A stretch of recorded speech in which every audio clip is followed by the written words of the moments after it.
안녕하세요. 전쟁에 대한 다양한 주제로 이야기해보는 전쟁도서관 시작하겠습니다. 다들 잘 아시다시피 이번 우크라이나 전쟁에서는 제블린 미사일이 러시아 전차를 격파한 데 큰 전과를 올리고 있습니다. 예상외로 러시아군이 꽤 고전을 하는 상황이 길어지면서 러시아군 전투력 상징이랄 수 있는 전차의 효용성에 대한 의문도 커지고 있죠. 심지어는 전함처럼 전차의 시대도 저물게 되는 것 아니냐는 기사가 텔레그래프에서 나오게 됐습니다. 무인기와 미사일 기술의 발전으로 인해 전차가 비싸기만 하고 그 효용성이 떨어진 게 아니냐는 글이었죠.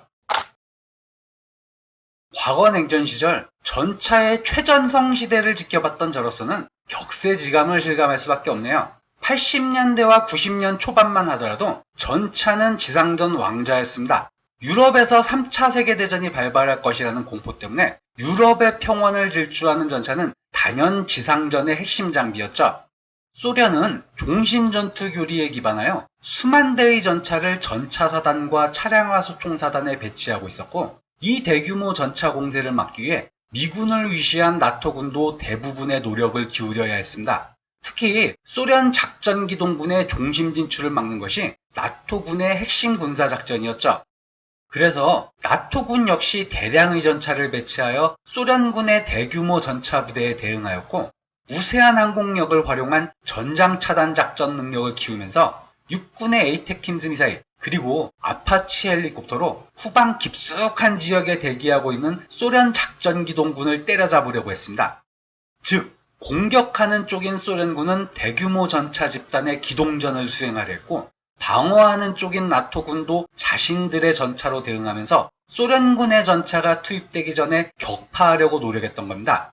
과장하는 게 아니라 그 시절엔 말 그대로 전차를 중심으로 군사 전략이 돌아가던 시절이었던 겁니다.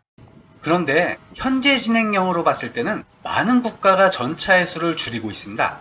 대표적인 사례로 미 해병대는 연합연대로 개편하면서 전차를 포기하기로 했고, 전차를 처음 개발 배치했던 전차 종주국 영국의 경우마저 겨우 3개 전차대대 227대만을 보유하고 있는 상태며, 그마저도 챌린저2 전차를 장비한 킹스 로얄 후사르 연대를 에이젝스 보병 전투차를 장비한 기계화 보병 부대로 개편하려고 하고 있습니다.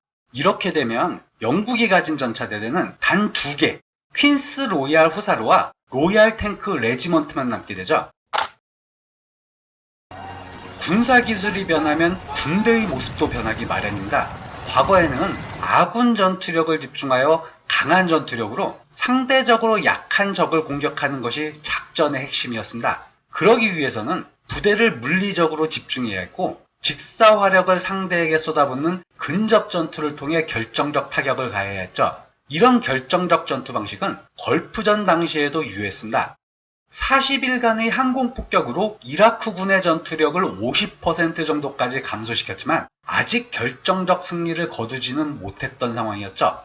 미 제7군단은 이라크의 서부로 우회하는 측면기동을 통해 이라크군 주력을 끌어들인 후 기갑부대로 직접 공격하여 이라크 공화국 수비대를 괴멸시키고 결정적 승리를 거뒀습니다. 전차를 주력으로 한 강력한 기갑부대의 진가를 보여줬던 전투였었죠.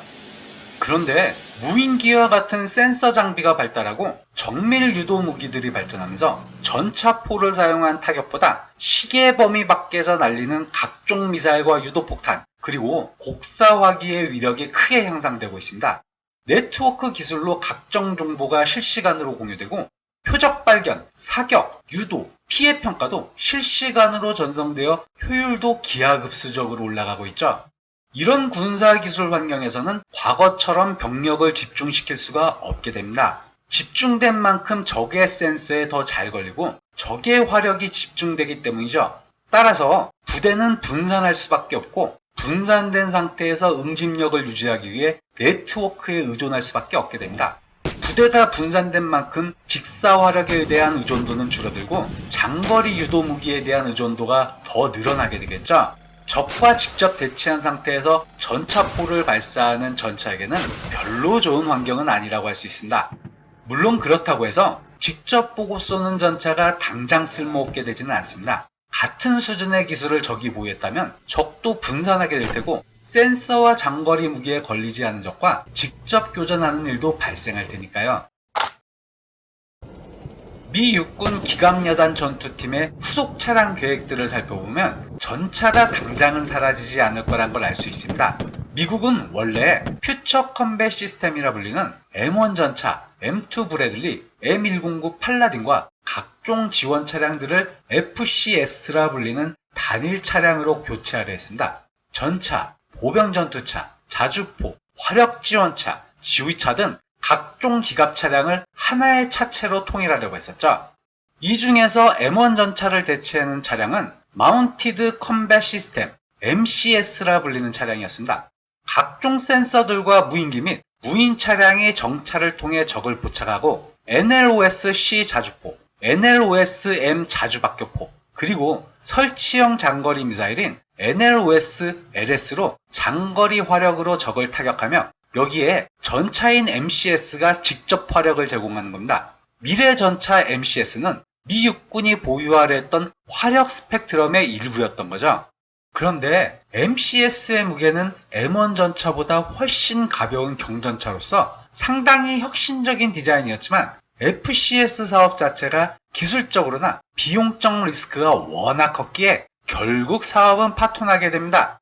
두 번째 시도는 그라운드 컴뱃 비클 프로그램이었습니다. FCS 프로그램의 실패를 교훈삼아 이번에는 보병 전투 차량을 먼저 개발하고 보병 전투차 차체를 이용한 전차 개발은 하나의 옵션으로만 남겨놓습니다. 그런데 GCB도 기술과 비용 문제로 망합니다.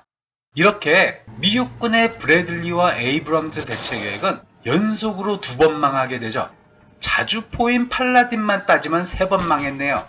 예전에 크루세이더가 망했던 전례가 추가되니까요.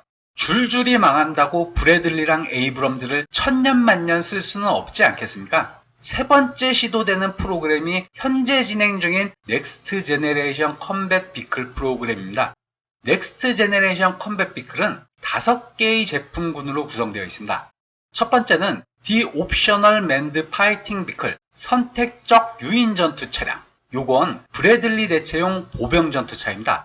이름에서 알 수 있듯이 사람이 조종하다가 필요시엔 전원 하차 후 무인 차량으로도 쓸 수 있죠. 다음은 The Armored Multipurpose Vehicle, 다목적 기갑 차량. 이건 현재 미육군에서 각종 지원 차량으로 사용되는 M113 대체 차량입니다. 브래들리의 포탑을 제거한 자체를 기반으로 BAE 시스템즈에서 개발하여 납품 중이죠. 이게 에이브럼즈를 대체하게 될 미육군의 주력 전차일까요?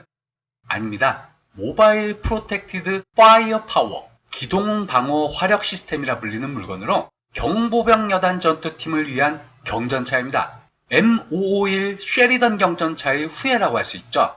그럼 바로 이 물건이 에이브럼즈 후속 차량일까요? 이것도 아닙니다. 이건 로보틱 컴뱃 비클이란 정찰용 무인 전투 차량이고 소형, 중형, 대형 차량 중 전차급 화력을 가진 대형 전투 차량입니다. 더 디사이시브 레탈리티 플랫폼, 결정적 살상 플랫폼. 바로 이 이름이 에이브럼즈를 대체하는 차기 전차의 프로그램 명칭입니다. 그런데 왜 사진이나 영상을 보여주지 않냐고요? 그야 더 디사이시브 레탈리티 플랫폼이란 이름 외엔 결정된 게 없기 때문이다. 크기는 어떻게 할지, 수송기에 적재할 수 있을지 아닐지, 어떤 주포를 달아줄지 등등 정해진 게 아무것도 없습니다. 에이브럼즈 대체 차량에 대한 결정은 2023년부터 진행될 예정이므로 그 이후에나 윤곽이 드러날 것 같네요. 혹시 이 사진들이 에이브럼즈 후계 차량이라고 알려졌을 수도 있는데 이건 미 육군의 워크숍 행사의 아이디어 컨셉일 뿐이니 오해하시면 안 됩니다. 이렇게 미 육군의 지난 계획과 앞으로의 계획을 볼 때 전차는 당분간은 살아남을 것 같다는 게 제 생각입니다. 다만 냉전시대에 누렸던 영광보다는 빛이 바랄 것이고 지상군 화력 스펙트럼 중 직사 화력 제공 플랫폼을 구성하게 될 것 같습니다. 어쩌면 미래 전차에는 더 이상 MBT, 주 전투 전차란 이름을 사용하진 않을 수도 있고 모습도 우리가 아는 전차랑은 달라질 수 있겠죠. 지금까지 전쟁도서관이었습니다. 다음에 찾아뵙도록 하겠습니다.